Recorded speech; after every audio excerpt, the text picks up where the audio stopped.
I just finished Fullmetal Alchemist Brotherhood and I did the thing everyone in the anime community seems to do the moment they finish it. I joined the bandwagon. Perfect anime, no caveats, no asterisk, just perfect. And then this thought hit me. Are there people who actually dislike this? So I typed FMAB sucks into YouTube and there they were. Videos calling it overrated, videos listing its flaws more than I expected. I didn't click on a single one and I want to explain why. Because that decision is actually the whole argument of this video. Here's the thing, I know criticism exists. I know I could go watch 20 minutes of somebody picking the show apart, but I made a choice to protect what I felt finishing this story, rather than let someone else's take colonize my own experience before I would even sat with it. That's not intellectual cowardice, that's just knowing the difference between understanding a counter argument and outsourcing your reaction to a stranger on the internet. I can engage with criticism later, on my terms, once my own read on the story is solid. I don't owe every opinion immediate access to my headspace. Now here's where I think most of these dislike videos and my own praise are actually talking past each other, because they are using perfect to mean two different things. If perfect means flawless, zero pacing issues, zero tonal inconsistency, zero contrivance, then no story has ever been perfect. Not this one, not anyone. That standard is a trap. Nobody clears that bar. But that's not what perfect should mean. A story is perfect when it fully achieves what it set out to be. Not did it avoid every possible criticism, but did it deliver completely on its own premise, its own promises, its own internal logic. And that's the bar Fullmetal actually clears.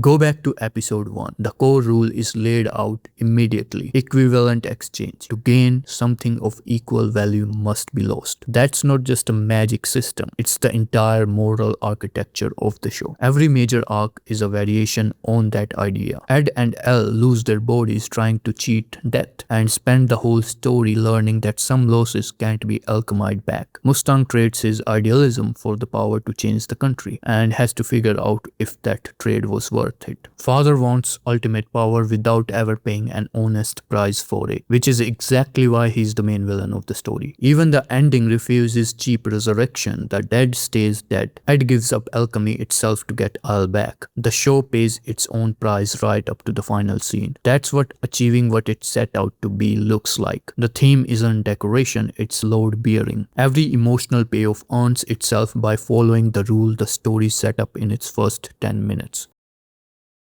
Here's the part I want to actually push on, because it matters more than defending Fullmetal specifically. You can find flaws in literally anything. I could sit down right now and script a full 20-minute video on Fullmetal's problem. Pacing hiccups in the early episodes, tonal whiplash between chibi comedy and brutal violence, some undercooked side characters, structural beats that are pure shonen convention. That video wouldn't even be hard to make. Nitpicking is the easiest mode of criticism that exists, because every story without exception has surface area for it. The existence of that video wouldn't disprove anything, though it would just be a list. A list of imperfections is not the same as a verdict on whether a story succeeded at what it was trying to do. You can catalog every flaw in Fullmetal and still have to answer the actual question. Did the emotional arcs land? Did the theme pay off? Did the ending earn itself? For most people, including a very large, very vocal majority of the anime community,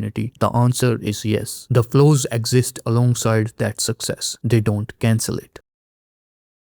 I still haven't watched those videos, and honestly, I might never for the sake of this piece. And that's fine. My guess based on this framework is that most of the criticism fall into one of two baskets. People applying the flawless standard instead of the achieved its goal standard, or people who simply value different things in a story than what Fullmetal is offering. That's not wrong. That's just wanting a different story than the one Fullmetal chose to tell. So is Fullmetal perfect? Not if perfect means flawless, because nothing is flawless. But if perfect means a story that knew exactly what it wanted to say and said it completely with every arc, every death, every sacrifice paying off the rule it set in episode 1, then yeah, I'll keep saying it's perfect.